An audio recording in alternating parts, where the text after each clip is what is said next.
Allô, oui. Bien, bonsoir à tous. Ravi de vous accueillir. C'est un peu une conférence inaugurale puisque c'est le premier jour de la rentrée. Dans le cadre d'un projet qu'on a monté donc avec les enseignants et en particulier Julien Chopin sur un projet d'expérimenter l'enseignement du réemploi de manière un peu intense à l'école, puisque vous savez qu'on ouvre normalement l'année prochaine un diplôme post-master sur cette question-là, et on a la bonne nouvelle d'avoir été soutenu dans cette initiative par le Fonds Cartus que Julien Pansu représente ici. Je leur remercie pour le travail qu'on a pu mener ensemble. Et cette dotation, elle est complétée par une dotation de notre ministère de tutelle qui vous permet on va dire, d'avoir une marge financière, voilà, pour développer un peu le semestre. Donc c'est une action importante et qui aboutira aussi, et je remercie Paterne d'être présent, à une exposition à la Maison de l'Architecture à la fin du semestre si tout se passe bien. Voilà, j'ai pas encore en tête toutes les dates et tous les éléments, mais normalement, voilà, c'est un peu une initiative nouvelle là qu'on porte, et donc on compte sur votre mobilisation dans les ateliers pour voilà, apporter quelque chose de nouveau, d'intéressant. Je laisse Julien présenter les conférenciers parce que je ne vous connais pas du tout, et donc j'aurai le grand plaisir à suivre votre travail. Voilà. Merci Raphaël, bonjour à tous. Donc moi non plus, je vous connais pas, mais justement, j'avais envie de vous connaître. J'ai juste vu passer une seule image de votre travail, un travail qui s'appelle Pièces déposées, peut-être que j'imagine que vous allez en parler, qui était une intégration d'un élément de réemploi très singulier, avec énormément d'élégance. Et je me suis dit, j'ai voulu savoir qui se cachait derrière cette image. Et donc j'ai découvert un nom d'agence énigmatique, Amor Immeuble, voilà, avec 4 personnes, si je me trompe pas. Donc vous êtes tous les 3 ici, Mathieu, Com et Olivier, diplômés de Belleville en 2021. Vous avez fait divers Erasmus à Mendrisio, en Suisse, je crois. Ouais.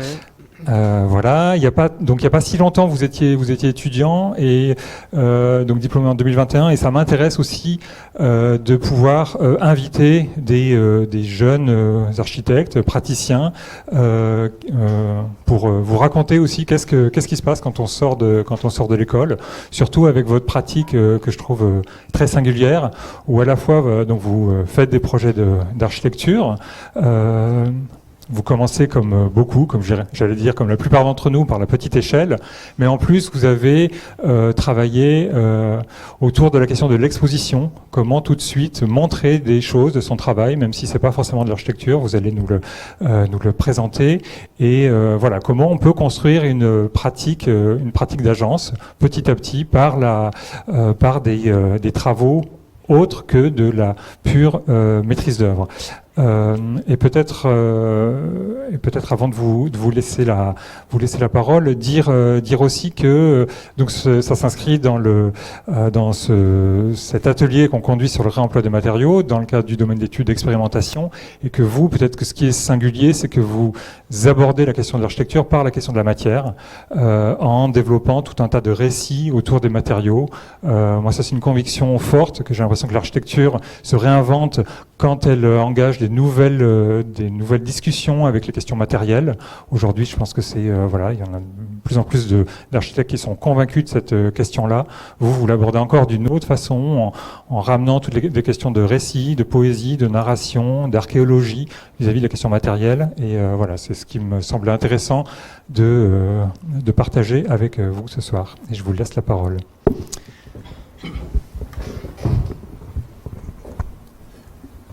Merci Julien pour cette introduction. Donc on va vous présenter aujourd'hui une démarche donc qui a débuté sur les bancs de l'école à travers notre diplôme, enfin notre projet de fin d'études, et qui s'est poursuivi à travers une série d'itérations successives par la suite. Donc c'est une démarche autour d'éléments liés à la construction d'éléments en attente qu'on nomme objets ressources. Donc une démarche en 2 temps qui vise à révéler le potentiel de ces éléments de construction, de ce vaste réservoir d'éléments qui racontent des histoires constructives très diverses, des provenances très diverses, qui parlent de modes de fabrication, de modes de production, de modes constructifs très variés, et aussi qui racontent des territoires d'une grande diversité. Donc sous une forme un peu d'archéologie projective, qui va de la mise au jour de ces éléments jusqu'à leur réintégration dans des formes possibles, qu'elles soient d'abord plus liées à l'installation, puis la réintégration progressive au sein de projets d'architecture plus classiques, on va dire. Voilà, on va revenir sur ce projet de diplôme justement, sous la direction d'Armand Nouvet et Cyril Ross. On a commencé ce diplôme par une sorte de vaste inventaire d'objets qu'on a appelé une archéologie de la France construite. Donc vous pouvez voir la diversité, je ne sais pas si les images sont assez grandes, mais la diversité des matériaux, des formes. Voilà, on croyait, et c'était peut-être le critère de sélection, à la puissance symbolique de chacun de ces objets et des histoires qu'ils pouvaient raconter, une diversité de matériaux, d'époques. Voilà. Vous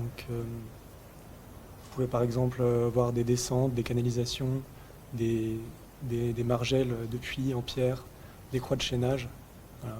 Donc tout ça a été redessiné, mis à l'échelle côte à côte pour voir ce qu'il était possible de tirer de ces juxtapositions, de cet inventaire.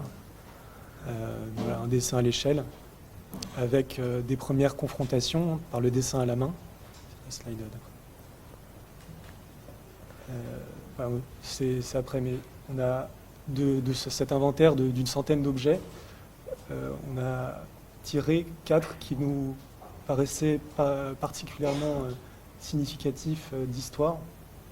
Donc un escalier hélicoïdal, des carottes qui sont issues du carottage de fûts de pierre, une membrane en un alliage assez spécifique, l'invar, donc une sorte d'inox, qui ornait les cuves des méthaniers, qui sont les navires qui transportent le gaz sous forme liquide, et un cintre en bois. Un cintre en bois qui se trouve justement juste en dessous de l'arc qui l'a permis de remonter.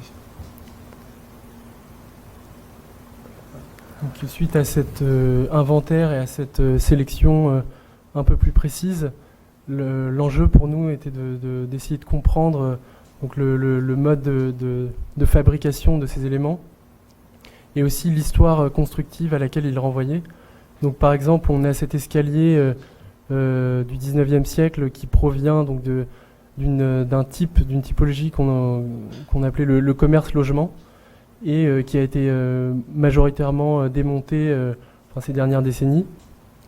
Et on a sélectionné ce type d'escalier en particulier qui a été fabriqué par une usine à Lyon à la fin du 19e siècle, qu'on appelle escalier Gilardi parce qu'il marque précisément la transition entre un mode artisanal qui était celui de l'escalier en bois menuisier avec la pièce la plus complexe qui était le limon en bois qui recouvrait les contremarches.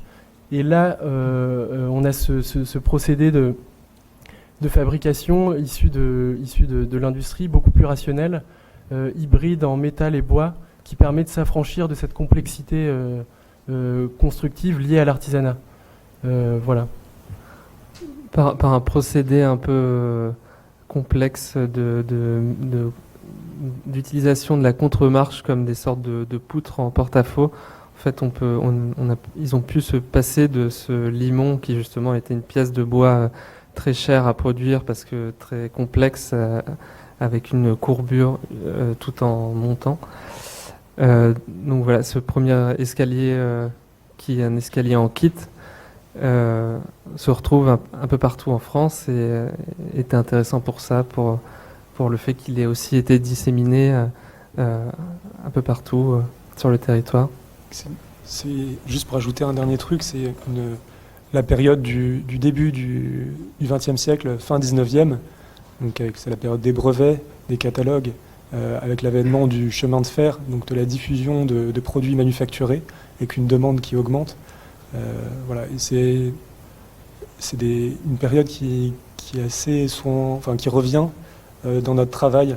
On le verra aussi avec les cheminées dont Julien parlait tout à l'heure. Et elle revient un peu malgré nous, sans forcément de choix, mais on s'y intéresse justement parce qu'on tombe sur des éléments de cette période-là.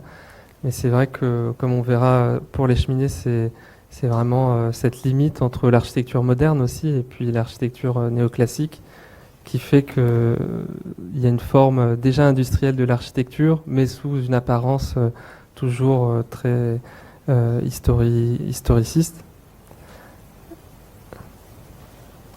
Donc ce deuxième élément qui est un cintre en bois qui a servi donc à reconstruire des arches en pierre, lui raconte plutôt un mode constructif qui évoque plutôt le bricolage, l'assemblage vraiment élémentaire de planches assez pauvres par un système de clous donc très, très sommaire, et qui parle aussi de la contreforme, du vide.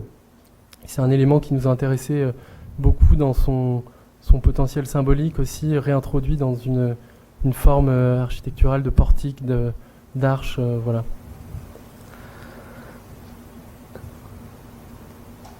Donc voilà, on voit son utilisation donc, pour supporter donc, cette reconstruction d'un cloître en pierre du XIIIe siècle, enfin d'un réfectoire avec ses croisées d'ogives qui ont été déterrées dans un champ et remontées. Donc il a fallu retrouver le profil de chaque arc pour pouvoir recomposer cette structure. Et donc aussi le choix de tous ces éléments nous a ramené à des lieux assez différents. Donc de l'escalier qui était stocké vers Lyon dans un brocanteur. Voilà, c'était même en Normandie pour raconter aussi le fait que ces escaliers maintenant sont devenus très prisés. Ils ont été énormément démontés, mais maintenant ça devient des objets qui ont un fort cachet, donc qui sont récupérés par des brocanteurs, des antiquaires. À ce cintre qui était stocké un peu comme ça, de manière, sans en prendre beaucoup soin. Et du coup, d'aller vers ces éléments, ça nous permet aussi de découvrir ces lieux où ils sont stockés, qui peuvent être assez différents, comme on va le voir ensuite.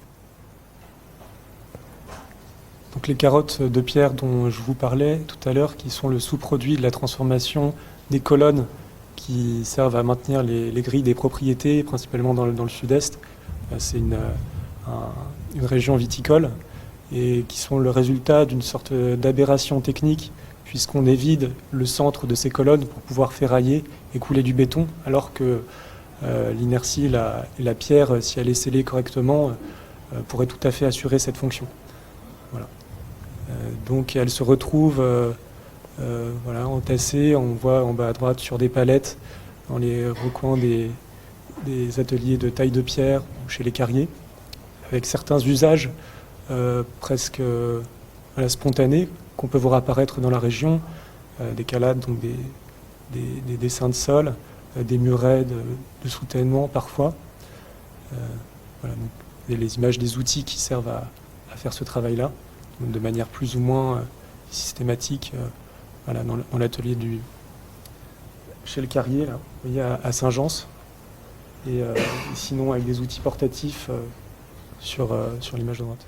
Et on voit aussi sur cette image les blocs justement évidés qui peuvent être utilisés parce qu'on coule donc le béton au centre.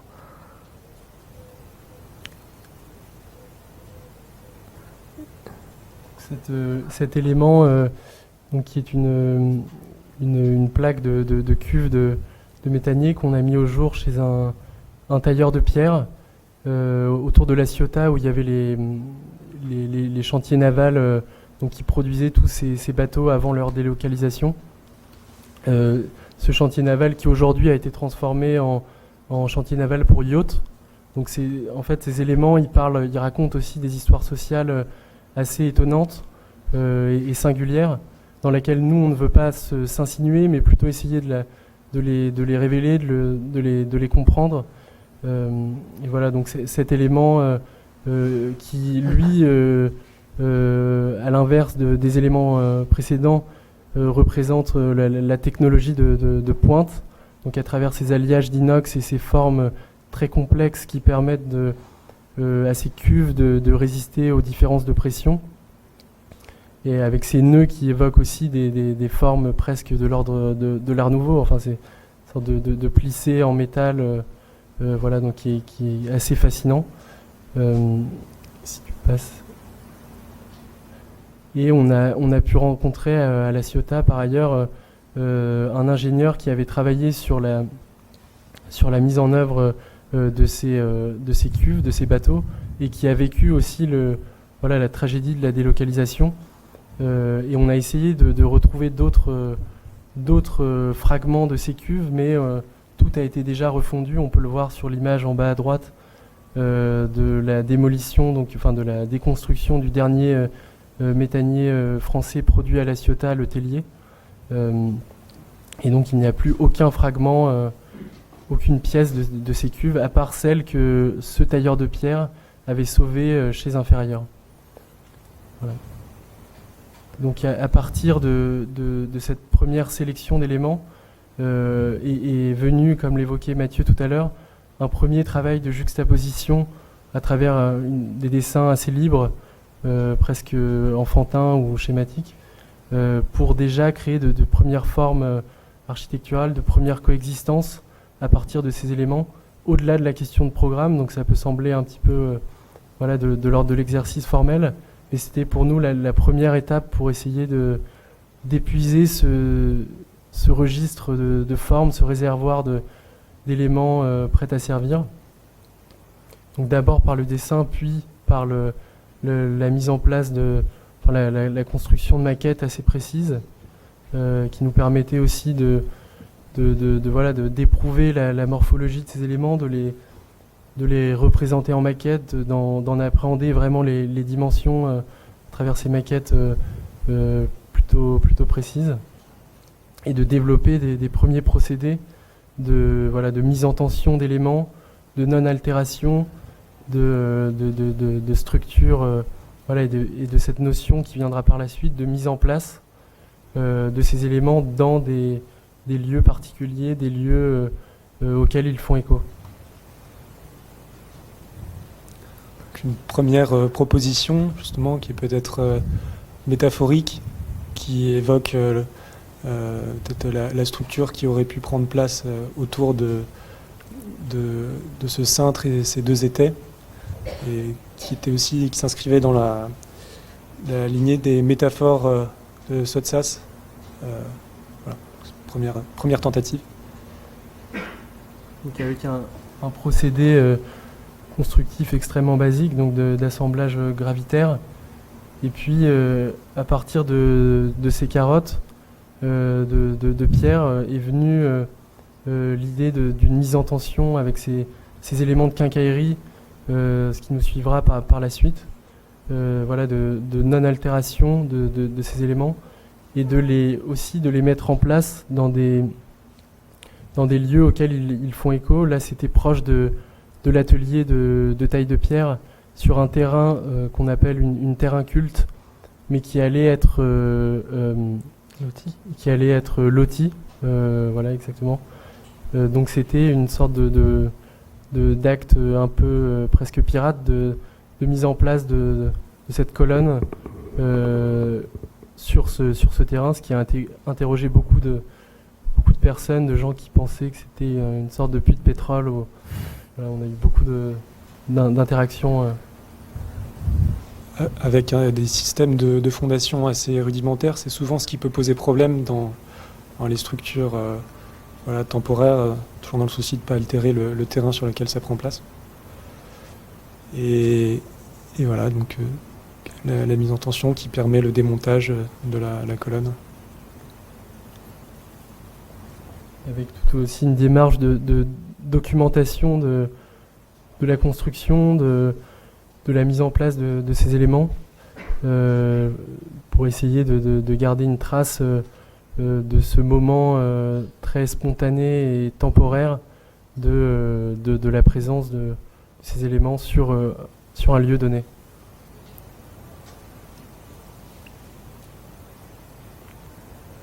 Et donc, vous retrouvez là le fragment de tôle et des méthaniers, justement qui a été monté sur un châssis pour organiser une sorte de procession. On voit sur la slide d'après. Ouais, autour de la ville et du coup sur les lieux de la construction navale, donc, qui occupe une emprise assez importante au sud de la ville.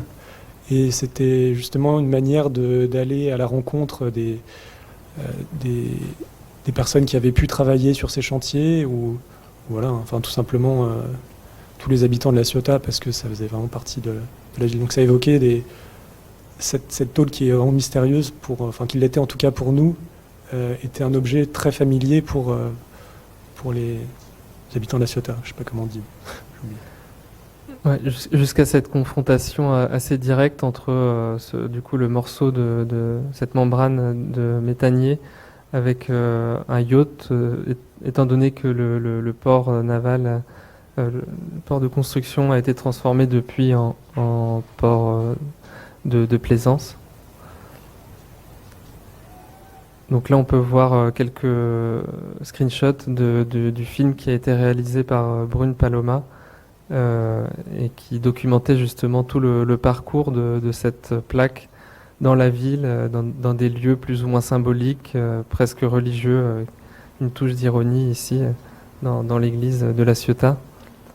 Dans l'église dans laquelle avait été représentée la fresque qui raconte la tragédie de la délocalisation et des manifestations assez violentes qui ont eu lieu entre les ouvriers, les habitants de La Ciotat et les forces de l'ordre, et aussi mis en lien avec des documents d'archives. Par exemple, on peut apercevoir le quasi-rituel qui était la mise en eau des navires construits dans le chantier de La Ciotat.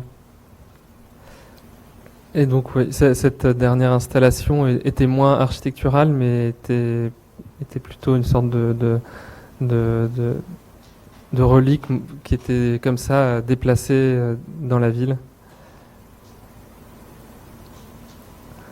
Donc maintenant, on va revenir sur ce qui a suivi le diplôme de un an, mais en tout cas, ce qui a permis de relancer un peu ces premières réflexions qui avaient été données et qui a été issu d'une résidence au Centre d'art de Vassivière. Donc une partie d'entre vous découvrira demain. Donc c'était une résidence organisée avec la Maison de l'Architecture du Limousin et le Centre d'art. Et donc on a eu l'occasion pendant 2 mois de vivre sur l'île, puisqu'il y a un petit lieu de résidence à côté du Centre d'art.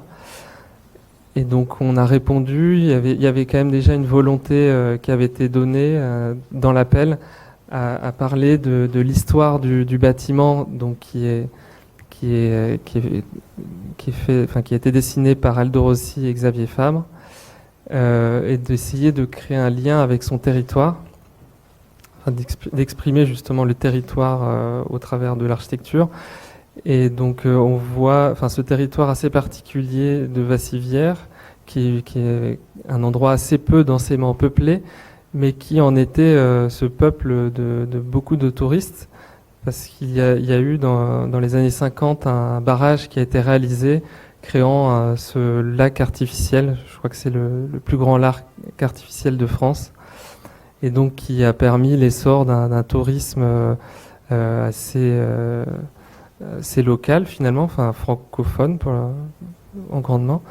Et donc voilà, on voit ici les activités proposées qui sont assez diverses. Et parmi celles-ci, donc la culture qui prend place au travers de ce bâtiment, de ce centre d'art, donc qui a été inauguré en 91 et qui est directement lié aux politiques publiques de décentralisation de François Mitterrand.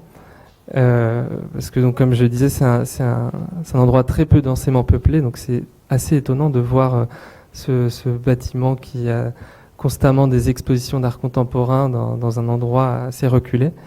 Donc voilà, c'est une idée très politique et assez belle, déjà par la mise par la commande qui avait été donnée. On va revenir ensuite sur toute l'histoire du bâtiment.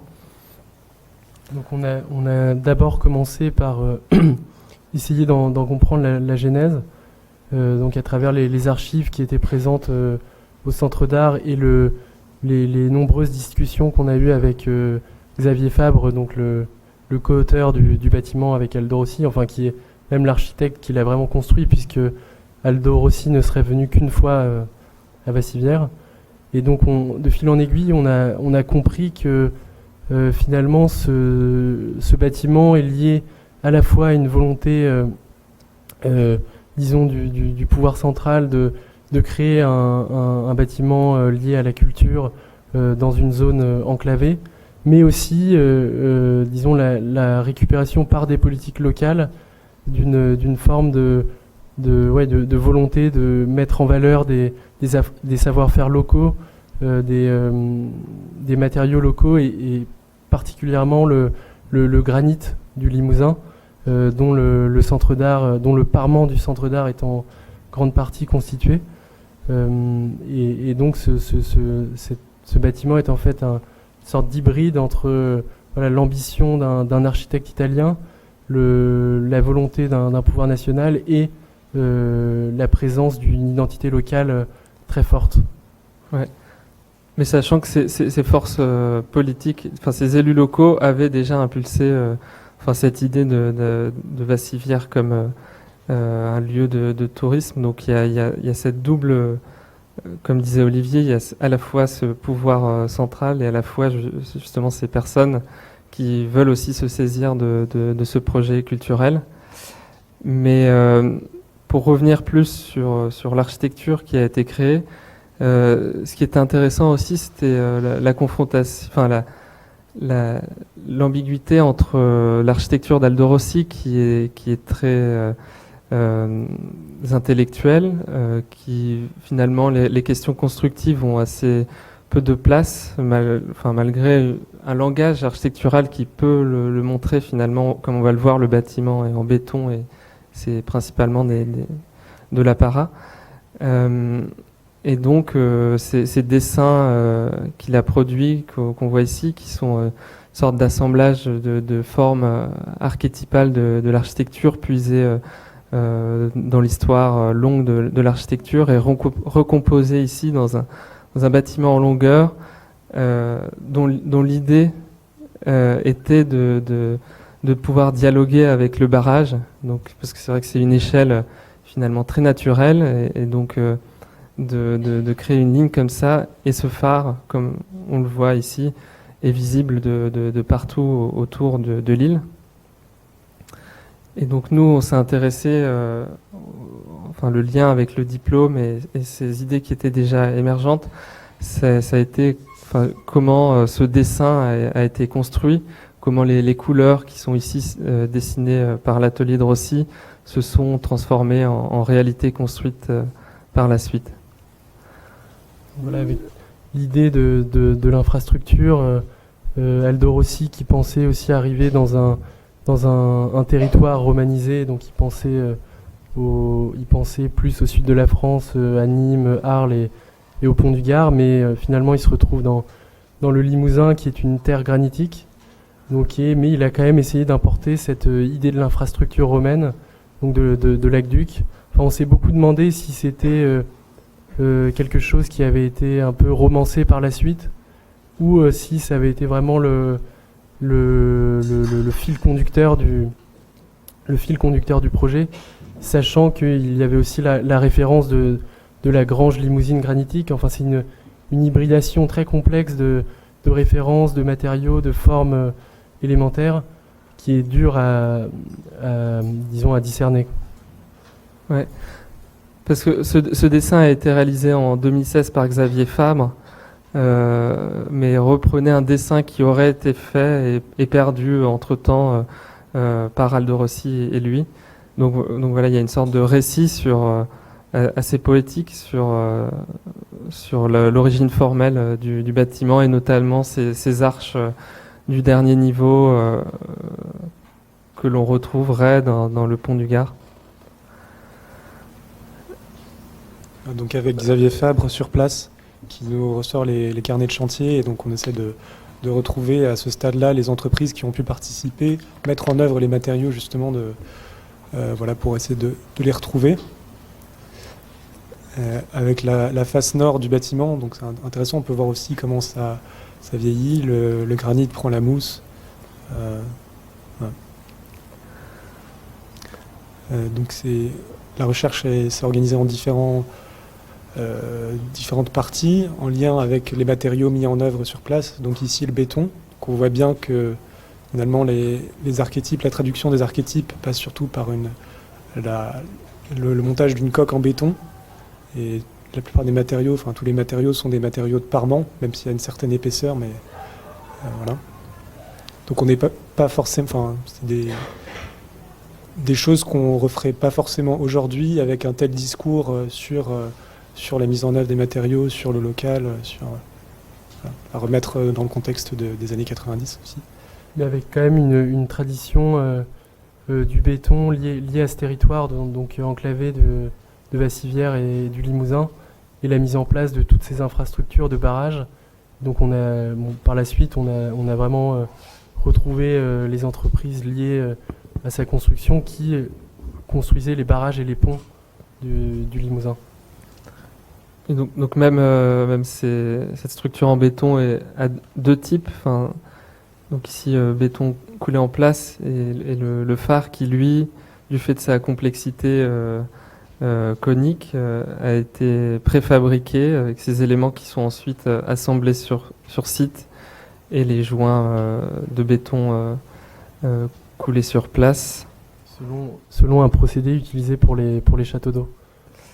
Donc on voit ici des archives qu'on a retrouvées qui montrent justement l'assemblage des plaques et les moules. Et ici, donc la lanterne qui a été réalisée par un serrurier qu'on a rencontré, qui était très intéressant, qui nous avait vraiment fait toute la visite du centre d'art en nous racontant les anecdotes de chantier, ce qui était assez passionnant. Et notamment la réalisation de cet escalier très particulier que vous découvrirez, qui en fait est constitué de marches séparées les unes des autres, qui ont été montées l'une après les autres, donc en s'appuyant sur la précédente pour monter la suivante, et qui du coup épousent la forme conique et se resserrent plus on monte. Donc chaque marche est vraiment différente. Ça a demandé un travail d'épure et de mise en œuvre très complexe. Ouais. Donc c'est ce qui nous a intéressé, la matérialisation de l'abstraction de la forme, de l'abstraction du dessin, à travers ces assemblages, ce lien à la matière, aux matériaux.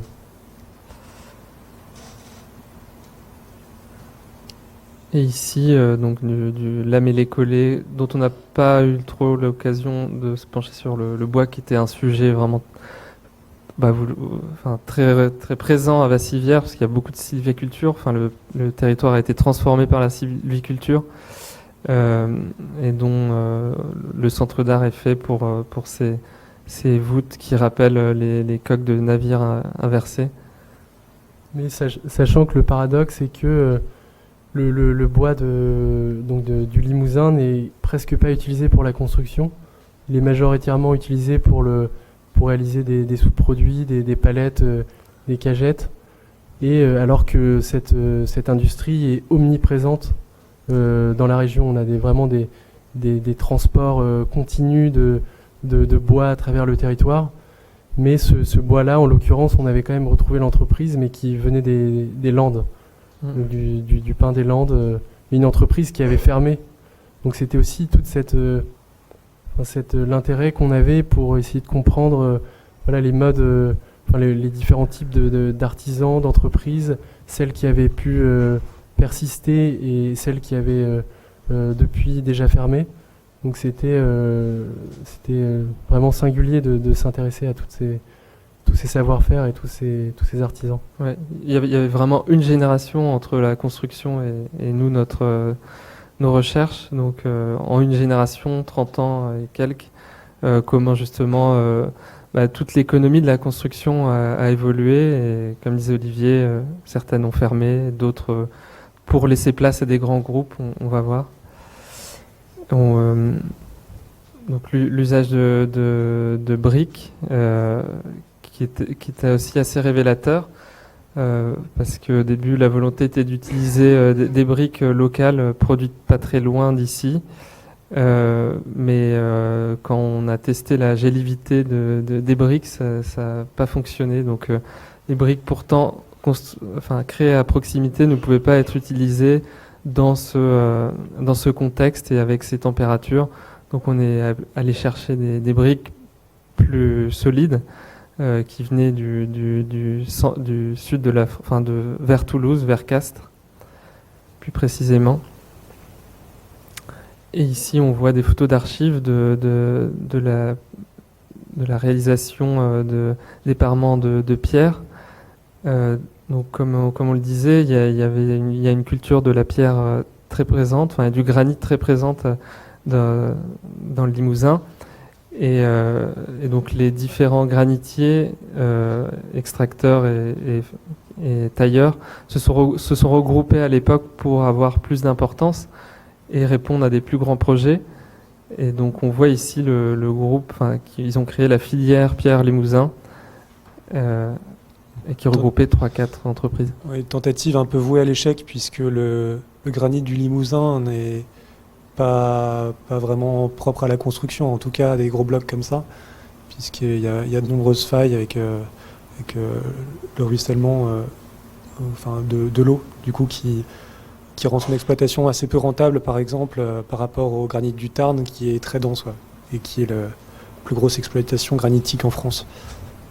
Et ce qui est intéressant, c'est que ces artisans, donc pour ces raisons-là, ne réalisaient que très peu de bâtis, et leur marché était plutôt orienté vers le funéraire et vers la voirie. Donc là, c'était un peu le premier chantier d'ampleur pour cette association d'artisans granitiers. Et ce qui est vraiment intéressant, c'est suite à nos recherche donc dans les archives, c'est de constater que ce bâtiment représente vraiment le faciès géologique du Limousin, et étendu même au-delà de Vassivière jusqu'en Corrèze, donc avec notamment donc ce parement de granit autoportant de 9 cm qui lui venait de carrières vraiment très proches autour du lac de Vassivière. Mais par ailleurs, on avait aussi ces sols donc de granit avec des types de roches qui provenaient parfois d'un peu plus loin, donc de Corrèze, mais toujours dans le Limousin, avec ce granit assez emblématique de Palazinge, donc à Aubazine. Donc une variété de granit qui fait écho à cette volonté de montrer, cette volonté d'utiliser ce bâtiment comme vecteur d'une identité locale, de savoir-faire locaux, bien qu'il s'agisse en réalité de parements. Donc oui, tout un dessin de sol composé de plein de pierres provenant de plein de carrières différentes et qui faisait un peu comme ça le catalogue de ce qu'ils étaient capables de produire. Et donc après, s'en est suivi une phase d'exploration à travers le territoire. On est allé retourner voir ces sites de production, enfin les sites liés à la construction du centre d'art. Donc ici la brique avec à gauche cette briqueterie artisanale de Saint-Léonard de Noblat, donc assez proche du centre d'art, mais qui depuis a fermé. On a rencontré le propriétaire qui vit encore dans les lieux, mais qui s'est fait complètement dépasser par les avancées sur la brique et qui n'a pas pu suivre le rythme de production. Et à l'inverse, on est allé jusqu'à la Borde, donc autour de Castres et Toulouse, voir ces sites gigantesques d'extraction et de production de ces briques, donc maintenant majoritairement des briques monomures. Et voilà la confrontation des modes de production et des modes constructifs. Ici des vestiges, à gauche d'une carrière justement qui avait été utilisée et des infrastructures liées à cette carrière.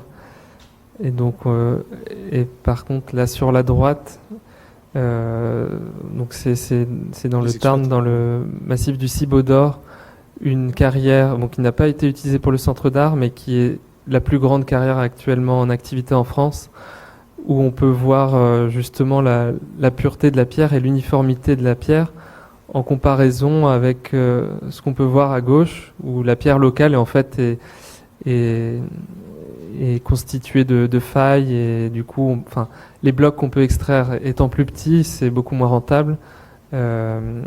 Et donc, ce qui a expliqué le déclin de l'activité de toutes ces entreprises dans la région. En haut à droite, on voit des délaissés de l'entreprise qui a coupé les pierres du centre d'art et qui a fait faillite depuis. Et donc les blocs sont restés sur place, envahis par la mousse et la végétation. Avec ce granit qui est un peu tombé en désuétude, qui renvoie aux pierres tombales, aux funéraires, qu'il a majoritairement servi à construire. Et donc on a ce stock immense de pierres dans ces entrepôts de taille qui est complètement... Maintenant tout a été concassé, mais à l'époque, quand on était à Vassivière, ce stock était encore présent et personne ne s'en souciait. Donc on a pu investir les lieux de l'exploitation. Dans un deuxième temps de la résidence, essayer d'assembler toujours sur les mêmes processus, les mêmes procédés dont on vous parlait précédemment, les pierres. Donc avec ces trois premiers prototypes qui sont toujours des assemblages à sec, mis en tension avec des tiges filetées, des profilés métalliques, un ensemble de quincailleries qu'on retrouve assez souvent dans les structures, qu'on transporte avec nous et qui nous permettent d'assembler ces matériaux sur place. Donc avec ces granites qui ne sont pas des granites locaux, justement, qui montrent aussi l'évolution de ces entreprises qui ont essayé d'évoluer en fonction de la commande et qui sont réorientées, comme le disait Olivier, vers le funéraire. Et donc à droite, ces pièces qui sont standardisées et qui correspondent à la petite longueur des tombes, mais qui se déclinent dans des granites provenant d'Afrique du Sud, de Norvège, d'un peu du Portugal, d'un peu partout en Europe et dans le monde. Et peut-être une deuxième catégorie d'autres pierres, donc, qui pour le coup là sont locales, qui sont encore une fois les sous-produits de la découpe des blocs, avec des faces du coup qui sont sur la bordure des blocs, avec ces motifs différents. Et l'oxydation du granit, qui est caractéristique de ces gisements du Limousin qui sont assez proches de la surface.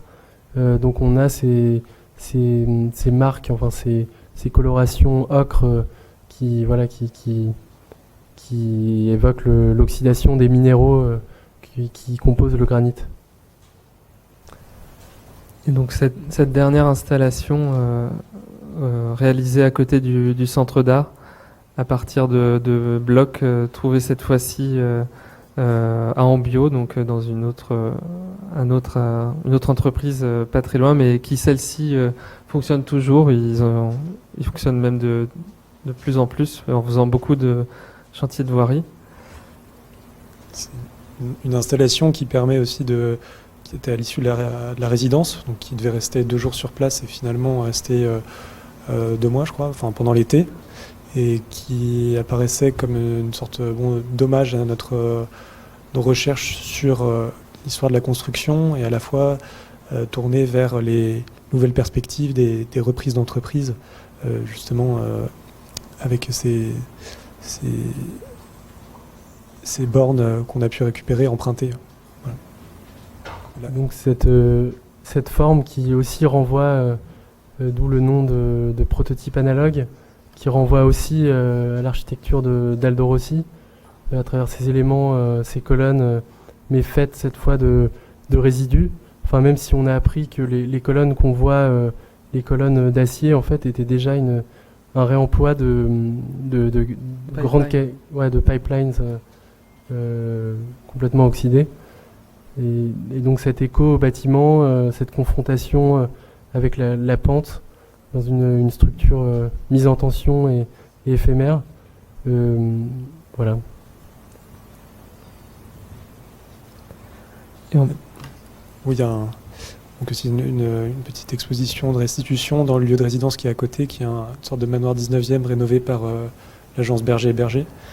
Donc c'est cet espace blanc avec la traduction graphique par une carte géologique qui permet aussi de comprendre qu'on n'extrait pas de l'argile sur le même territoire que le granit, et ce qui crée une sorte d'aire constructive géologique du bâtiment. Voilà, il y a des légendes qu'on n'aperçoit pas très bien. Si on zoome un peu, par exemple, autour du lac, on voit la concentration de tous ces gisements de granit, toutes ces carrières. Sur une ligne. Voilà, sur un massif, extrêmement proche du centre d'art. Et puis on s'éloigne, enfin on voit une poche d'argile autour de Saint-Léonard de Noblat, où était la première briqueterie qu'ils avaient envisagé de contacter. Et plus loin, donc la Borde et la Corrèze aussi, avec on a retrouvé l'entreprise de BTP qui a réalisé tous les ouvrages de béton. Donc une entreprise vraiment ancrée dans le territoire du Limousin, comme je l'évoquais, et qui utilisait des gisements de gravier prélevés du lit de la Dordogne. Non, ouais. Voilà, donc en Corrèze. Jusqu'à encore plus loin, enfin jusqu'à ce dont on évoquait aussi la briqueterie qui avait finalement été utilisée et qui était vers Castres, ici. Donc on voit bien la limite des résidus du massif central, donc cette masse granitique, d'où est aussi extrait aujourd'hui le granit du massif du Seaboard, et les plaines alluviales autour de Toulouse, avec ces macro-gisements d'argile.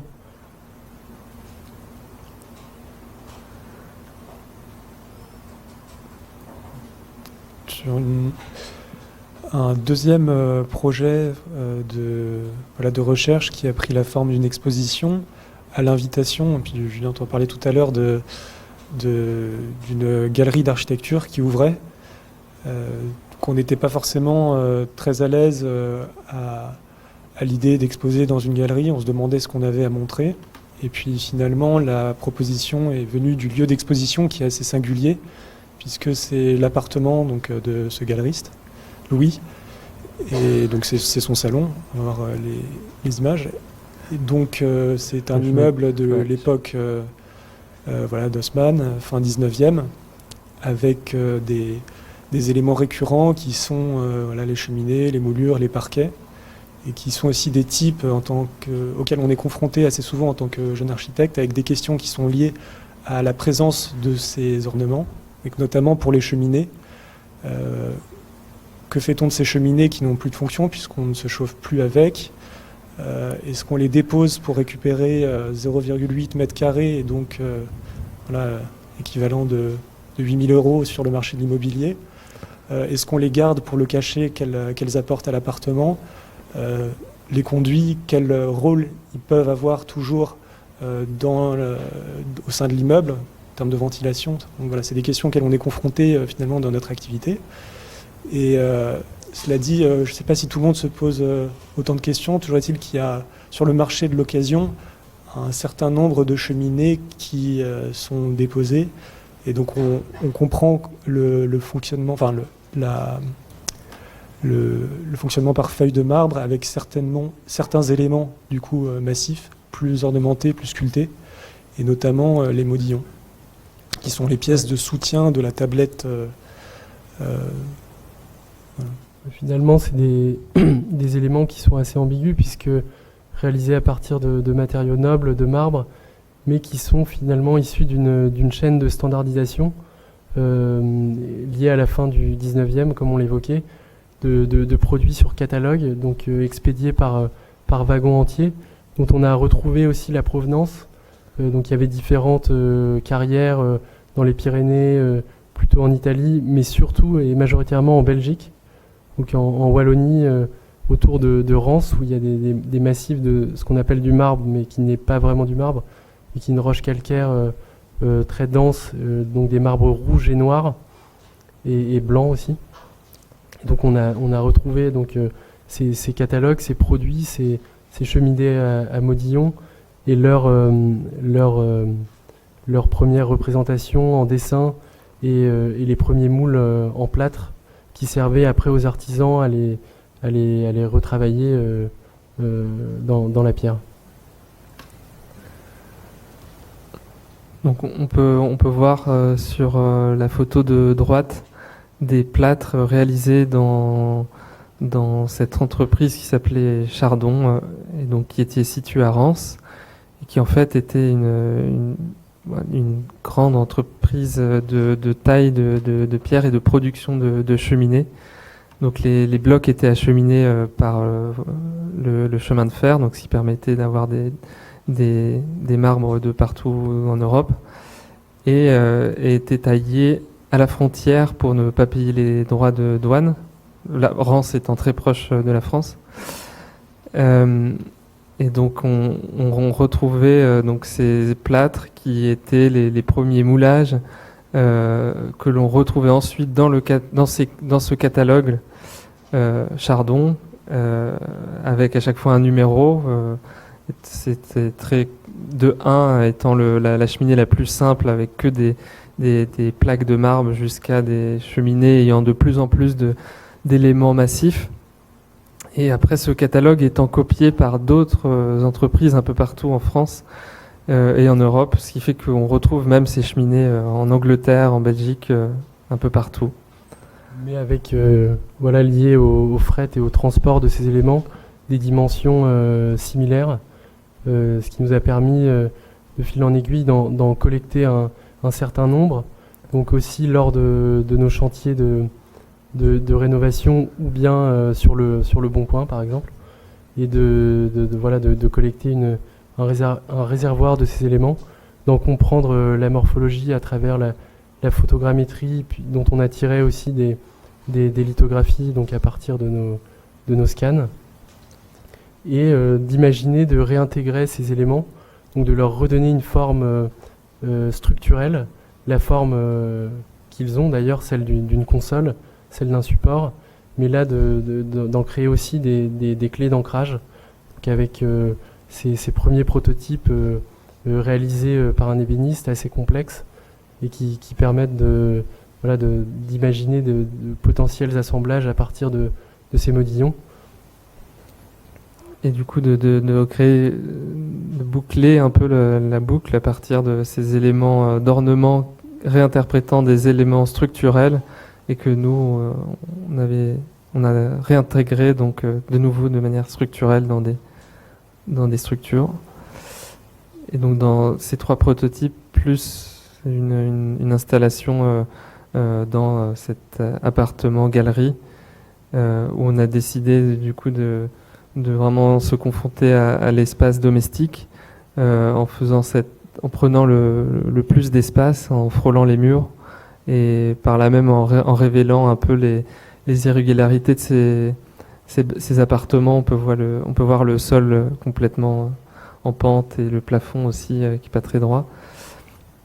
Et en recréant aussi une enfilade qui existait auparavant, ce mur ayant été ouvert entre-temps. On voit bien sur l'image de gauche donc sur l'écorché de ces cheminées en plaques, donc l'unique élément massif qui est qui est le modillon qui s'extrait de la géométrie des autres éléments.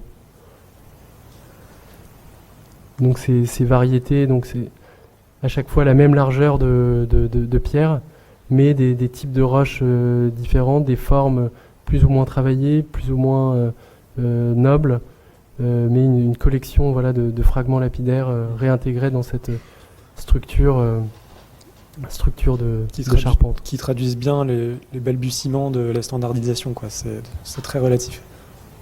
Ouais.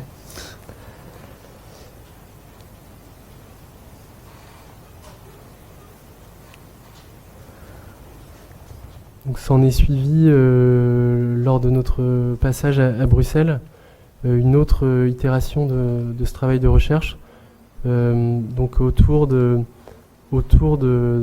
la transformation du vaste parc d'immeubles de bureaux de Bruxelles, et majoritairement donc toujours dans cette recherche autour des matériaux de construction, de la roche et ici aussi du verre, du démantèlement des parements de façade des immeubles postmodernes bruxellois. Donc cette résidence, on l'a faite en collaboration avec Juliette Simeone et Aïcha Louise Wenger. Et donc ensemble, on s'est, comme disait Olivier, intéressé à tous ces bâtiments, dont on voit ici deux exemples.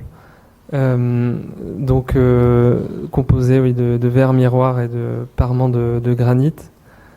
Qui renvoie vraiment à l'histoire constructive de Bruxelles aussi, et ce qu'on a appelé la bruxellisation, qui était la démolition complète de quartiers entiers pour faire place à ces immeubles, ces mastodontes de bureaux, mais cela depuis les années 50, pour créer ces quartiers qu'on connaît, que ce soit le quartier de la Gare du Nord ou encore le quartier de l'Union européenne, avec ces emprises que nous on a appelées presque des fantômes, ces sortes de coquilles d'enveloppes très lisses faites de deux matériaux, le verre miroir et ces collections de roches de granit aussi qu'on retrouvait à Vassivière, qui est une roche extrêmement dense qui a peu à peu remplacé les gisements locaux de marbre qui ne permettent pas de réaliser des parements résistants. Et donc cette collection de roches et de formes singulières à travers la ville. Ouais. Et cette architecture qui essaye de faire un lien avec le tissu environnement, avec beaucoup de difficultés du fait de l'ampleur de ces bâtiments, mais on peut voir à gauche le palais Stockley et un bâtiment de bureau qui a été réalisé vraiment à côté, mais en reprenant un peu ce langage de pierre claire et de lignes d'angle sombres. Oui, c'était pour vraiment répondre à la saturation liée aux démolitions du modernisme. On a essayé de copier une sorte d'écriture historiciste, mais avec, comme le disait Côme, ces échelles énormes de bâtiments qui s'imposent vraiment à la ville. Et ce qui était intéressant, c'est de voir que finalement ces premiers architectes modernistes se sont ensuite, comme on le voit sur le bâtiment de gauche, adaptés à cette nouvelle écriture. Donc pour tout ça dans cette démarche un peu spéculative de cette écriture réutilisée comme argument de vente pour faire passer toujours des projets de plus en plus imposants. Et donc tous ces bâtiments qui ont même pas 30 ans, qui ont même des fois plutôt 20 ans, sont actuellement en train d'être transformés de nouveau.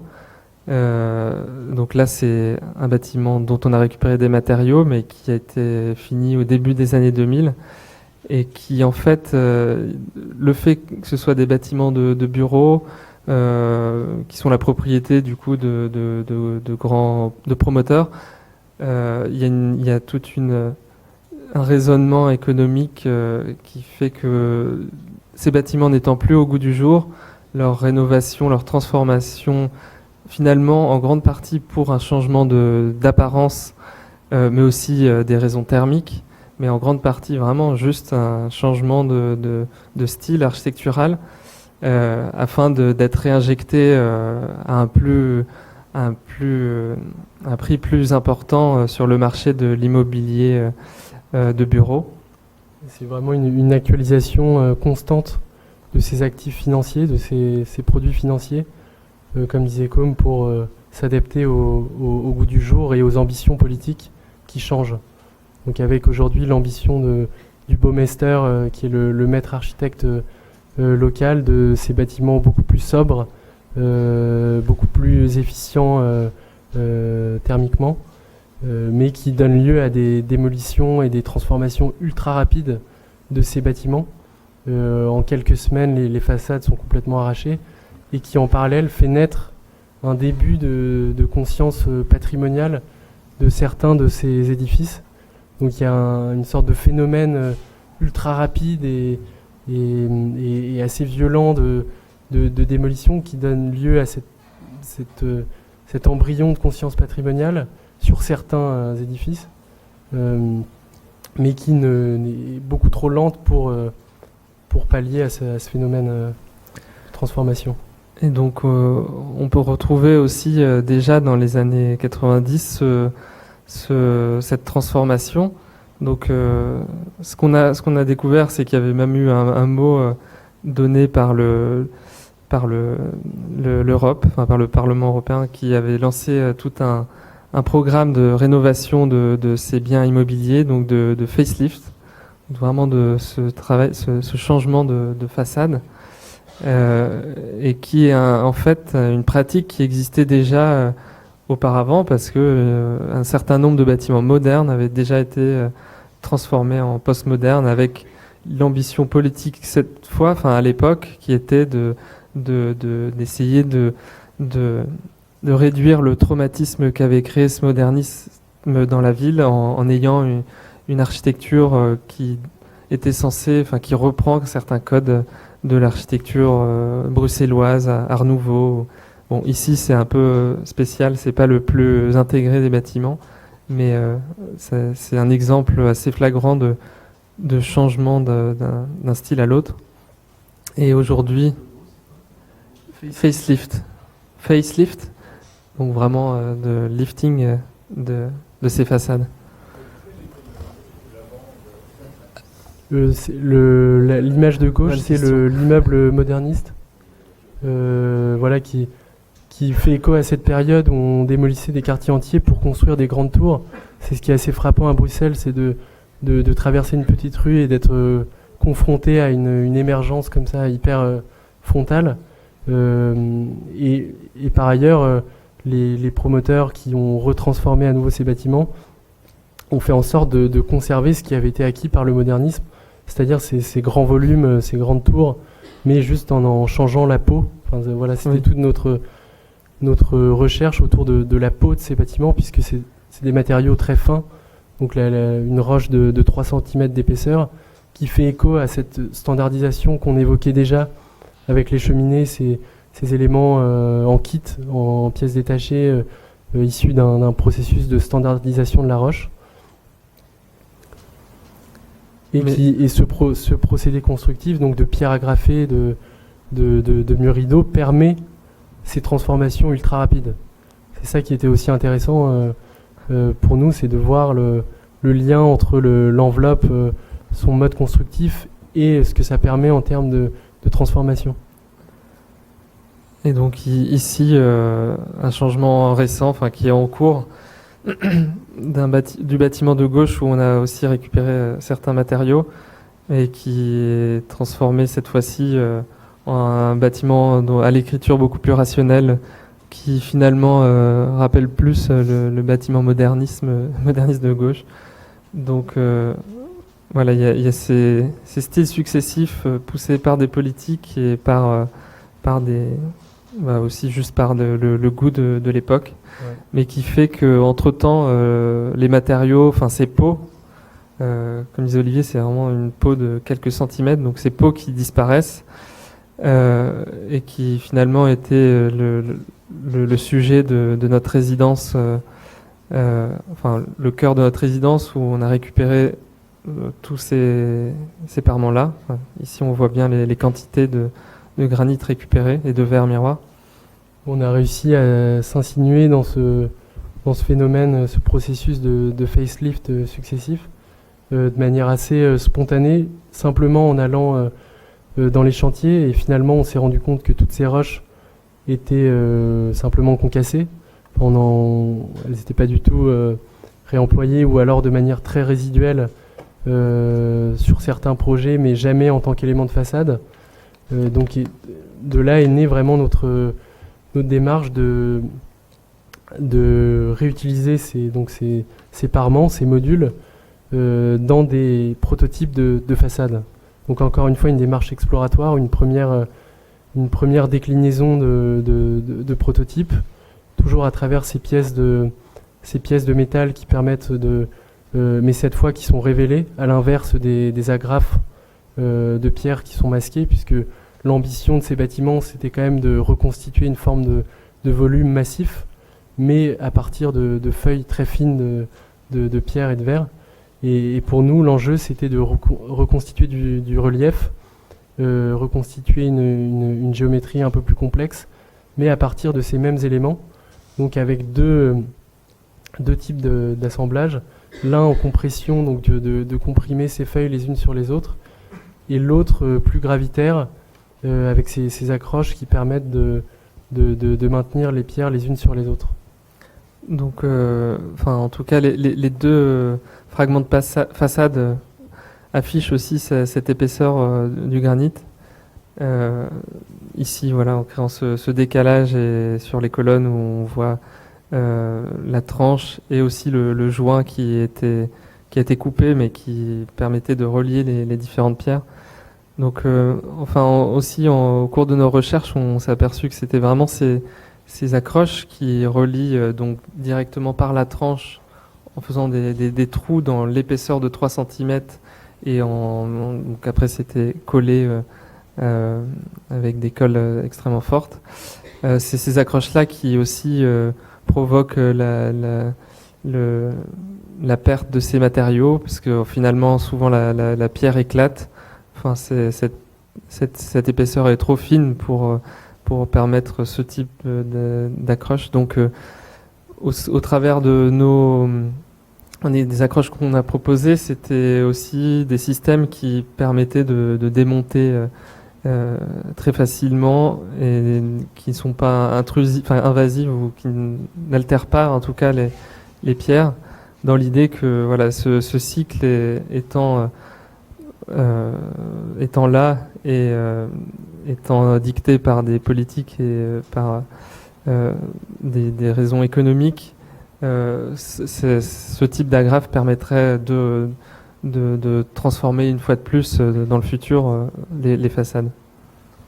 Et aussi en essayant de confronter donc cette question du patrimoine à travers la réutilisation directe de ces matériaux qui sont, encore une fois, qui renvoient aux funéraires qui sont tombés en désuétude, et de les confronter de manière directe, d'en montrer le potentiel dans ces nouveaux éléments de façade. Voilà. Oui, et d'essayer de changer un peu la vision que l'on en a, étant très marquée pour une période très particulière, essayer de créer aussi une autre esthétique et de les réintroduire sous un nouveau jour. Ici, on peut voir donc la façade, l'envers de la façade qu'on avait installé comme ça, plaqué sur la façade de la galerie, de la galerie d'architecture donc dans laquelle on était, et qui révèle du coup l'envers de ces pierres qui sont pas polies de ce côté-là, et avec certaines marques qui avaient été faites, à mon avis, directement sur le chantier, parce que cette ligne-là avait dû être vraiment collée directement au béton. Ça a donné lieu à un travail qu'on essaie aussi de mettre en place de plus en plus, et là en lien avec l'institution qui nous accueillait, qui est Architecture Curating Practice à Bruxelles, à mettre en place aussi ce travail d'édition et de publication. Et on a pu contacter un certain nombre d'architectes, de chercheurs spécialisés sur ces questions du patrimoine postmoderne bruxellois, mais aussi des matériaux en eux-mêmes, donc du verre, de la pierre, et d'essayer de collecter une série de chapitres qui témoignent de notre approche fragmentaire du sujet aussi, donc à travers différentes thématiques. Et donc, autre projet à Bruxelles, et c'est cette fois-ci un peu différent, parce que c'est une exposition qu'on a organisée avec, en collaboration avec Leander Van Ley et Marcello Carpino, et qui portait sur le contexte bruxellois architectural et sur les jeunes agences, enfin les jeunes pratiques de l'architecture à Bruxelles. Et donc, on est parti de cette liste de 50 pratiques architecturales, toutes créées ces 10 dernières années, donc de 2014 à 2024. Et on a essayé de comprendre un peu les raisons de ce dynamisme bruxellois dans lequel on était baigné à l'époque. On a tous travaillé ensemble dans un bureau. Et on était assez fascinés par la convergence d'architectes d'un peu partout en Europe vers cette capitale européenne et de la diversité des pratiques. Donc on s'est aperçu que plus de la moitié des architectes qui avaient fondé des bureaux à Bruxelles provenaient pas de Belgique, étaient étrangers. Donc c'est aussi ce dynamisme et cette diversité qui nous intéressait. Qui a été notamment permise par la mise en place du système de ce que j'évoquais tout à l'heure de Baumeister en Belgique, d'abord en Flandre, donc pour répondre au fait qu'il n'y avait absolument aucune procédure de mise en concurrence des architectes. C'était, la Belgique était vraiment marquée par la spéculation immobilière, par la forte emprise du secteur privé sur la construction, et grâce à l'institution de cette figure d'architecte qui est le Baumeister, donc de l'institution de premier concours, vraiment, et qui a permis l'essor de toute cette génération de jeunes architectes qu'on connaît assez bien, que ce soit De Wilder, puis maintenant d'autres plus jeunes, et ce qu'on a essayé de mettre en lumière à travers cette exposition. Donc on a contacté le Baumeister de Bruxelles, qui nous a permis notamment d'occuper un de ces bâtiments de bureaux en cours de transformation. Donc là, on voit c'est un bâtiment iconique à Bruxelles qui est le siège de l'entreprise automobile d'Iteren, qui est le plus gros revendeur de voitures belge. Et ce bâtiment qui a été réalisé par le même architecte que la première image qu'on vous montrait dans le projet précédent, donc René Stapels, qui est une figure du modernisme belge et qui a ensuite embrassé l'écriture postmoderne. Donc ça a été l'occasion de collecter un certain nombre de données autour de ces jeunes pratiques, donc à travers une étude assez poussée sur un certain nombre de sujets, que ce soit le type de structure, le type d'intervention auquel ces jeunes agences avaient accès, donc l'accès à de premières commandes publiques qui est permis par ces concours mis en place par le Baumeister, malgré le fait que ce soit à double tranchant, puisqu'il y a une surcompétition aussi, et que les concours sont très peu payés, voire pas du tout. Et donc on s'est insinué dans ce bâtiment, on a occupé ce bâtiment, et on a développé un processus de scénographie en réutilisant uniquement les éléments qui étaient présents sur place. Donc les modules de cloisons métalliques qui ont été couchés à l'horizontale pour former des supports des objets qu'on avait collectés auprès de ces 50 bureaux, et les panneaux de faux plafond utilisés pour projeter notre recherche quantitative sur le contexte bruxellois. Donc on a divisé l'exposition en 4 thèmes: work, workspace, background et médias. Et donc au travers ces différents filtres, permettait de décrire un peu l'approche de chacun, donc on ne s'est pas cantonné au bureau produisant de l'architecture, mais aussi à des pratiques réalisant plutôt des recherches ou des publications ou de la scénographie, du mobilier. Et donc dans cette diversité, essayer de comprendre l'origine et le métissage aussi en fait qui opère entre ces bureaux qui sont créés à plusieurs, mais plusieurs personnes ayant des parcours justement souvent au sein de ces bureaux de la génération précédente de Wilder, Office, etc. Et donc il y a maintenant cette espèce d'hybridation de styles qu'on retrouve dans chacune des pratiques. On avait aussi demandé à chacun des bureaux d'amener un objet représentant au mieux leur travail. Donc pas forcément une maquette. On a eu aussi beaucoup de mobilier, mais aussi des fragments de structures, de prototypes qu'on voit ici. Et donc on a comme ça disposé dans l'espace de bureau tous ces objets et affiché le résultat de notre étude sur des projections. Ici on voit un diagramme montrant justement la part de rénovation par rapport à la création de nouveaux projets, donc qui est assez étonnante, 80 à 20%. Et on a aussi à la suite organisé une série de conférences donc, autour de ces thématiques et où on a pu se faire rencontrer entre eux tous ces jeunes pratiques, pas forcément des jeunes architectes, mais des jeunes pratiques, et de discuter autour de ces thématiques, ce que j'évoquais tout à l'heure, de la complexité de ce système qui à la fois permet l'accès hypothétique à des premières commandes publiques, mais qui par ailleurs met en place une compétition très importante où tout le monde peut candidater au concours, mais avec très peu de chances d'être sélectionné. Donc c'était vraiment assez passionnant de discuter avec ces jeunes pratiques, de comprendre aussi leur formation, le fait que finalement il y en a beaucoup d'entre elles qui ont une présence de communication assez forte, mais dont certains travaillent encore dans d'autres agences.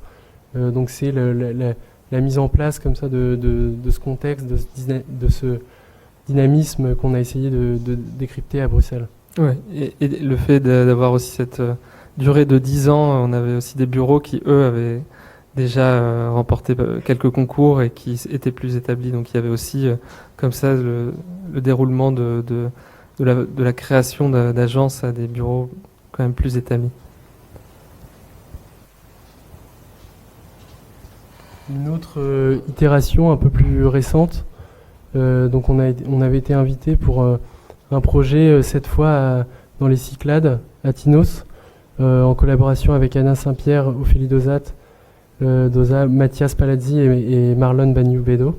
Donc à réaliser un projet de recherche autour de la culture constructive de la pierre, des Cyclades, donc qui sont il y a de très nombreuses carrières de marbre utilisées depuis l'Antiquité dans ces îles, et notamment à Tinos. Et en parallèle, un énorme gisement de pierres sèches utilisées pour créer des murs de soutènement, anciennement pour les cultures, mais qui ont peu à peu disparu. Et ça a été pour nous l'occasion donc de traverser ce territoire qui nous était complètement inconnu, et de comprendre aussi l'impact du secteur du tourisme sur ces îles très enclavées, avec donc la construction de nombreux hôtels, de villas, d'immenses villas, avec ces structures qui s'apparentent presque à des structures dominos, non finies dans le territoire, et ce en grande partie à cause de la crise de 2008 qui a touché la Grèce.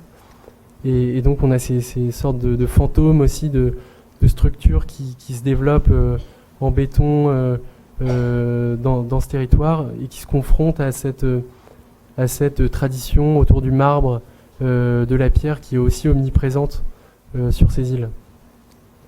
Donc notre démarche a été toujours dans la même lignée, d'explorer les sites d'extraction, de production, avec notamment ces carrières assez impressionnantes de marbre vert, et par la suite donc de réaliser d'occuper une de ces structures non finies et de la confronter de manière directe avec ces éléments de pierre. Donc ces deux traditions constructives locales qui sont le mur en pierre sèche et la tradition de ce qu'on appelle les hypertyrions, qui sont des sortes d'impostes ornementés en feuilles de marbre. Et donc d'occuper ces modules de béton avec ces structures de pierre qui leur donnent aussi une fonction. Donc le mur massif pour abriter des vents puissants de la côte, et qui viennent au contraire majoritairement des terres, et ce sorte de claustra qui exploite la finesse de ces éléments de marbre, qui les rend parfois presque translucides en fonction de la qualité du marbre. Donc on a récupéré à travers l'île, à travers ces différents sites, une série d'éléments de fragments de marbre, de fragments lapidaires. Voilà, on a pu... je sais pas si tu veux. Ouais. Alors, on voit un peu plus un détail à gauche où justement c'est une combinaison donc à la fois de fragments récupérés dans différents tailleurs de pierre, enfin tailleurs qui créent mais juste des blocs, et aussi des travails d'ornement réalisés par l'école de taille du marbre, qui est l'une des dernières écoles d'Europe à former les sculpteurs à la taille du marbre de façon très traditionnelle. Et ce qui était intéressant, c'est de voir la présence très forte de cette culture et cette volonté de conserver ce patrimoine de la taille du marbre. Beaucoup de ces étudiants vont ensuite rénover le Parthénon, donc c'est vraiment lié à leur culture. Et à la fois, justement, en parallèle, ce qui est très visible maintenant sur le territoire de ces îles qui sont magnifiques, c'est justement toutes ces structures en béton qui sont qui touchent assez durement justement ces paysages. Et qui s'éloignent totalement des formes constructives locales, beaucoup plus enterrées, justement pour se protéger des vents qui viennent de la terre, beaucoup plus compactes, avec ces structures de béton qui s'élèvent sur plusieurs étages. Voilà. Donc une ambiguïté entre tradition préservée et réalité économique et liée au tourisme, bien sûr, qu'on a pu voir sur l'île. Ouais. Donc ces structures immenses, là c'était un membre de la famille d'une des spécialistes de la culture des murs en pierre sèche dans les Cyclades, qui lui-même avait, avant la crise de 2008, avait entrepris cet immense chantier de plusieurs villas touristiques, mais qui nous a permis quand même de l'occuper et d'organiser une visite, une exposition. Donc on a eu beaucoup de passages de gens locaux, aussi de touristes, puisqu'il y a aussi beaucoup de Français dans ces îles. Donc on a eu des interactions vraiment intéressantes autour de cette culture constructive, enfin de la confrontation de ces deux cultures constructives. Donc maintenant on va vous présenter des projets un peu plus variés qu'on a mis dans un même thème, mais qui montrent un peu différentes occurrences de cette pratique, et aussi comment on essaye de les introduire dans des projets plus courants d'architecture. Donc ça c'était en Bourgogne, à Vielverge, dans une ancienne gravière qui avait été renaturée. Donc on avait demandé aux exploitants de transformer l'exploitation en étang. Et donc voilà, c'était un projet assez court, mais où on avait rencontré l'entreprise qui avait exploité ces terrains et qui faisait encore ces parpaings, où on voit vraiment les grains de matière provenant du sol. Et aussi, ce qui est intéressant, c'est que c'était un territoire assez rural, qui du coup ça a créé un débat au sein du village assez assez fort entre ceux qui trouvaient ça intéressant et ceux qui rejetaient complètement le fait qu'on ait mis cette structure dans leur belle gravière. Donc voilà. Et en rappelant un peu les folies romantiques par notre projet à partir de pierre bleue du Hainaut, donc en Belgique, qui est cette pierre bleue assez étonnante. Parce qu'en parallèle, on essaie de poursuivre ce travail institué depuis le diplôme de maquettes, de projets fictifs à partir de ces éléments, et qui nous permet comme ça de déjà imaginer des formes, des éléments qui pourront être menés à bien ou non, ressortir à certains moments ou ne jamais être utilisés. On va peut-être passer un peu plus vite sur la fin de la présentation puisque le temps file, mais voilà, toujours dans la même lignée de travail autour des objets ressources, peut-être plus du côté de ce qu'on appelle des éléments essentiels, donc du design d'objets, avec et des fonctions assez simples, des usages qui commencent à apparaître, rangement, cuisiner, se laver, etc. Éléments de colonnes, des lits, des faux plafonds, des passages de portes, des éléments constructifs. Et plus récemment, encore des réintégration de la pratique dans des projets de rénovation d'appartements. Donc là, en l'occurrence, des panneaux de marqueterie des années 30, qui sont purement décoratifs, qui proviennent du Faubourg Saint-Antoine. Donc, je ne sais pas si vous voyez le Faubourg Saint-Antoine, à Paris, c'est un quartier qui est un haut lieu de l'ébénisterie, de menuiserie au début du XXe siècle, notamment connu pour les meubles de style. Donc, c'est des meubles qui sont inspirés de style Henri II, Louis XV, etc., qui n'ont pas de grande valeur marchande, mais qui ont quand même, qui sont de bonne facture. Et voilà, ces tableaux en marqueterie en font partie. Il y a une certaine finesse dans le plaquage qui est mis d'une certaine manière pour faire apparaître la mer, le ciel, etc. Et donc nous, notre intervention, c'est pour les révéler, leur donner un certain usage. Là, l'intervention, c'est juste le dessin d'un cadre qui permet la fixation sur les tiroirs et l'adaptation aux caissons et standards. Voilà. De la même manière, c'est le même projet d'appartement pour suivre ce travail autour de ce qui pourrait être finalement le thème pourrait être le cadre, avec des éléments du métro parisien, donc de frises, de moulures, de cadres, et qui sont extrêmement normés. Et là, de les remettre en œuvre de cette façon, voilà, ça peut faire prendre conscience de la qualité intrinsèque des matériaux et voilà, juste le fait de les révéler, voilà, c'est le caractère extrêmement public qui rentre dans le lieu le plus intime du logement.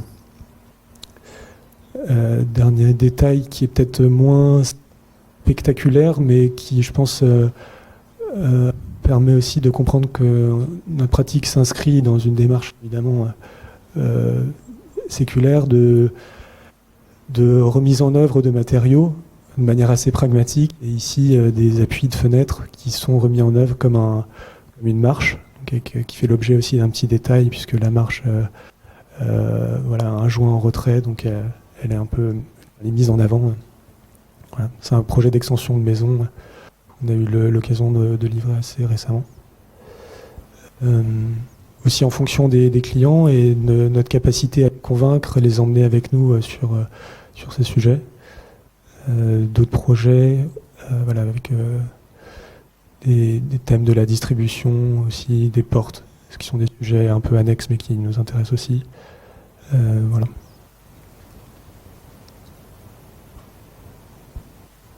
Qui témoigne du début de notre pratique de rénovation, que ce soit d'appartements qu'on aimerait aussi poursuivre, atteindre des projets un petit peu plus ambitieux, mais c'est les seules commandes pour lesquelles, dont on a accès aujourd'hui. Mais voilà, donc d'essayer de poursuivre ce travail de fil en aiguille, de le rendre plus consistant sur des projets d'une ampleur un petit peu plus importante. Et voilà, donc c'était on conclut Là-dessus, ouais, c'est là-dessus. Sur, merci pour votre patience. Oui, merci. On a Je sais pas dépassé si vous avez un des petit peu le questions. temps. merci beaucoup.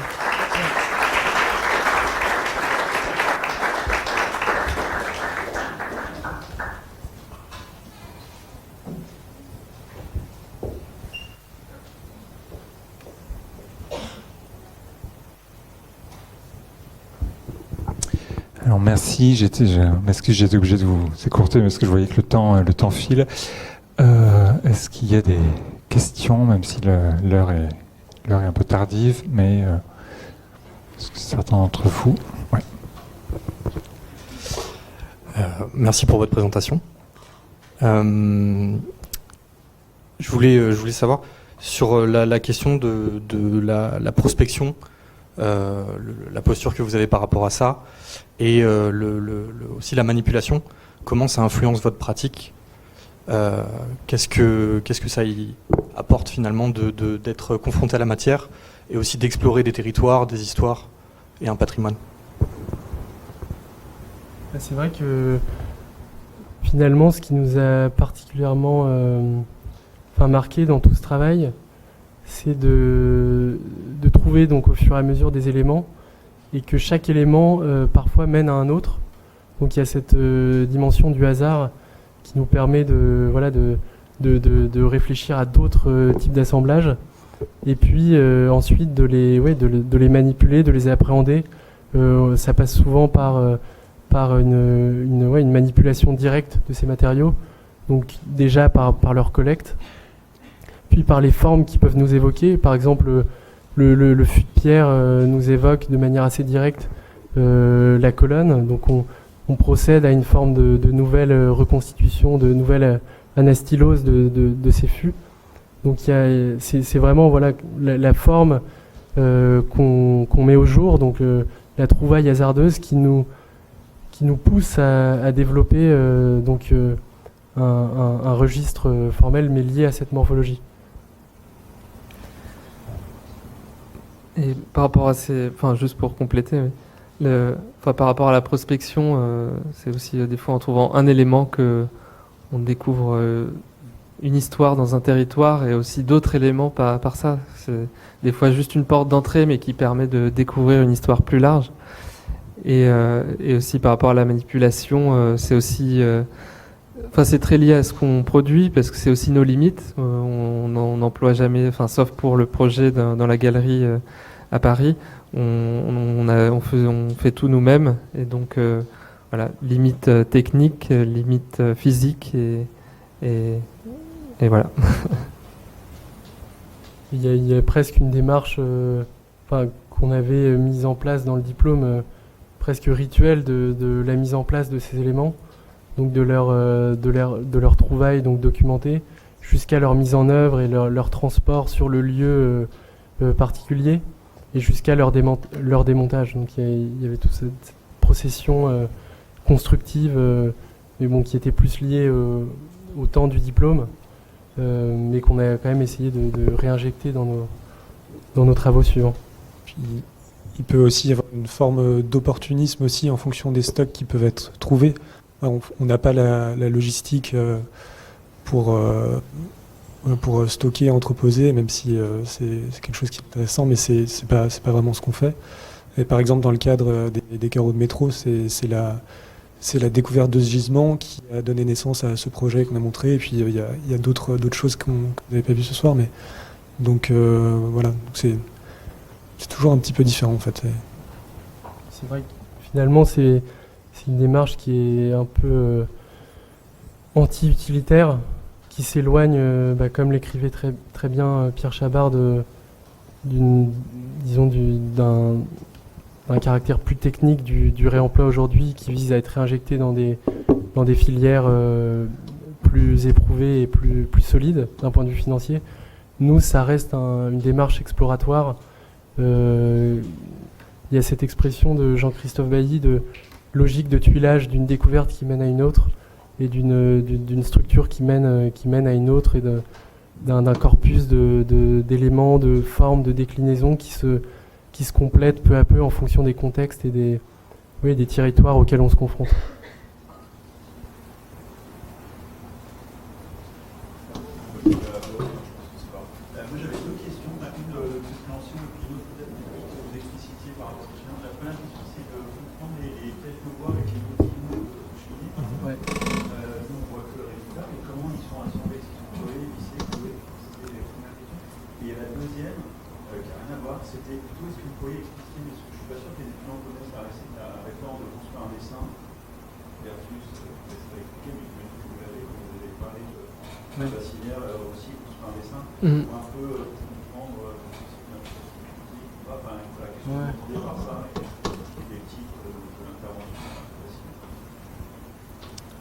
Par rapport aux assemblages, c'est des assemblages donc, sans colle. Donc, sur les premiers prototypes, c'est des découpes dans le bois à la gouge, donc, qui permettent, grâce à la gorge du modillon, de le maintenir dans le bois. Donc c'est vraiment des encastrements. Et il y a une tige filetée, voilà, c'est peut-être ça dans les autres structures, dans la tête du poteau, qui reprend donc ce qu'on pourrait appeler la poutre et le poteau. Et il y a une petite découpe sur le plat du modillon qui permet de maintenir tout ça, voilà, en compression. Ouais, en fait, on a remis en forme ce procédé de mise en tension en utilisant la forte capacité en traction du bois, donc à travers ces filetages, et la pierre qui ici n'est pas incrustée dans sa partie haute, mais qui devient un support de compression de ces éléments de charpente, et donc qui bloque les assemblages. Ça permet de... Ouais. Ça permet de contreventer, enfin d'avoir une surface de répartition plus importante, et donc elle serait moins stable s'il y avait elle aurait beaucoup plus de jeu. C'est vrai que tu mets peut-être le doigt sur les limites de l'exercice, quoi. C'est évoquer la possibilité d'une structure sans qu'elle... Enfin, voilà, quoi. Je suis pas sûr que ça...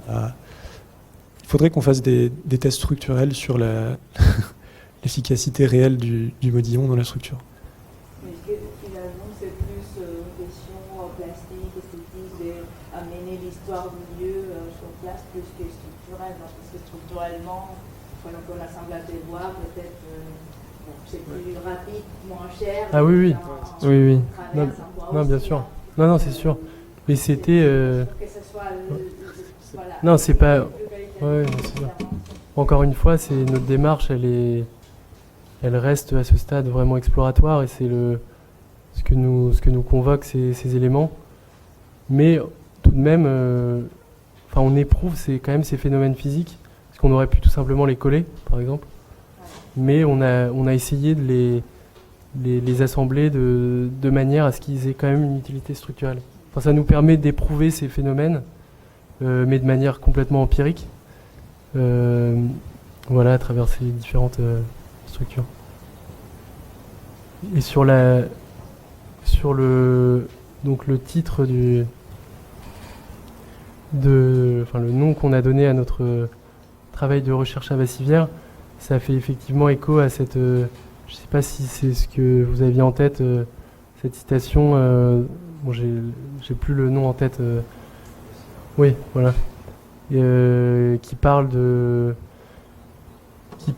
c'est celle-là, en Suisse, on dessine une construction, et en France, on construit un dessin. Et donc ça fait écho aussi à cette tradition de... on voit que le procédé constructif est purement issu d'une tentative de matérialiser ce dessin, de lui donner une forme concrète, mais il ne fait pas du tout écho à la structure réelle du bâtiment.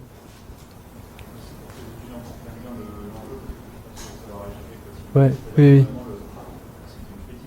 Oui, complètement.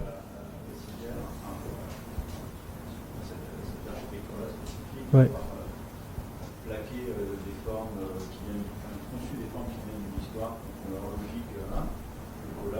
Ouais.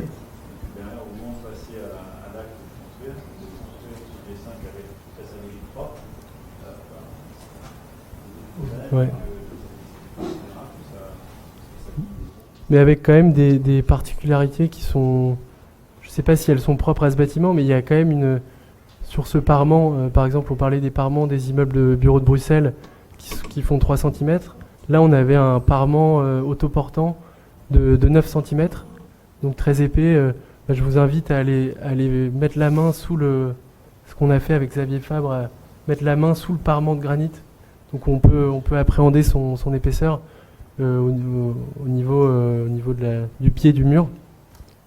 Donc on a quand même cet effet de masse qui finalement est assez réussi, mais dont l'homogénéité, nous on pensait à la base que c'était une structure de parpaing de béton, avant de nous en approcher.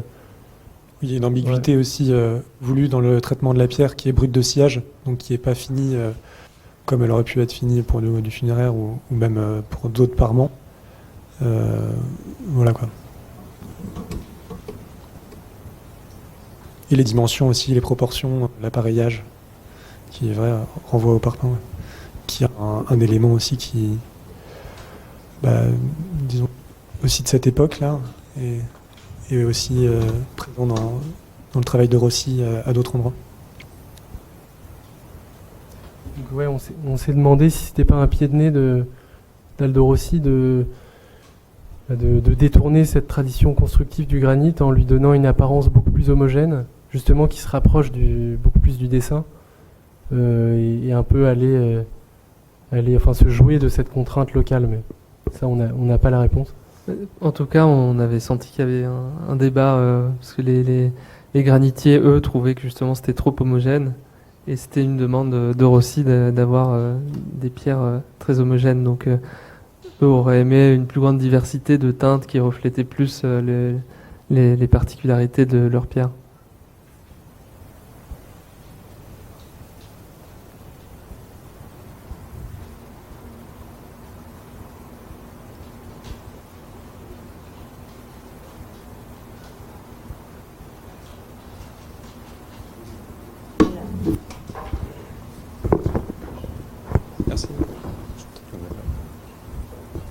Bonsoir, merci beaucoup pour votre présentation. J'aurais aimé savoir, j'ai été séduit par les photos, je les trouvais vraiment de qualité et qu'elles traduisaient très bien vos projets. Et donc j'aurais aimé savoir si c'était d'un travail collaboratif ou si au contraire ça faisait partie de votre mission aussi et de vos projets de recherche, de trouver une forme et une qualité dans vos photos. Ou est-ce qu'elles étaient de l'ordre de votre projet, enfin de votre travail, ou est-ce que c'était collaboratif tout simplement? Merci. On a jusqu'à présent l'habitude de prendre les photos nous-mêmes, ce qui permet d'en avoir avec plein de lumières différentes et d'avoir plus de choix ensuite. Mais pour l'instant, oui, on n'a pas beaucoup collaboré avec des photographes. On l'a fait pour notre dernière exposition. Mais sinon, oui, ça fait partie des moyens de capture à la fois justement, qui est constant, qui est autant dans la découverte des territoires qu'ensuite pendant la réalisation. Et justement, c'est intéressant parce que nous, les architectes qu'on connaît ou qu'on voit en référence, ont souvent tendance à travailler avec des photographes en particulier. Et donc, moi, la question, c'était de savoir, est-ce que vous avez peut-être des secrets ou des choses comme ça à révéler, peut-être sur comment vous prenez vos photos et oui. Est-ce que ça joue à l'outil? Est-ce que ça joue à un certain paramètre? Ou est-ce que ça joue à un cadrage? Est-ce qu'il y a des choses, des éléments qui permettent de mieux traduire son projet peut-être? On n'est pas du tout photographe, donc je pense que justement la chance qu'on a de prendre les photos de nous, le plus en tout cas, c'est de pouvoir en prendre beaucoup, et surtout de capter la lumière qu'il faut et qui sera à telle heure précise, tel jour, ou je sais pas, c'est quand même vraiment lié à la lumière, et donc voilà, quand tu bosses avec photographe, il est là de telle heure à telle heure, et bon, tu peux avoir de la chance ou moins. Mais... Ouais, il a souvent son identité très très marquée.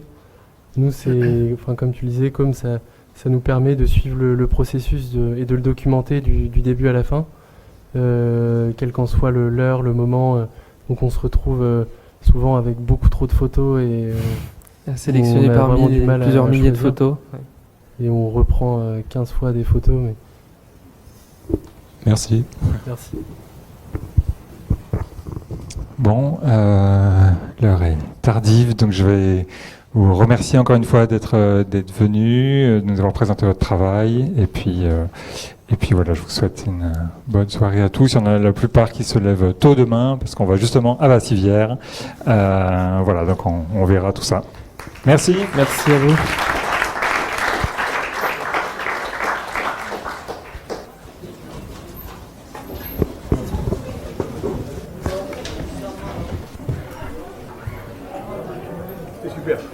Merci.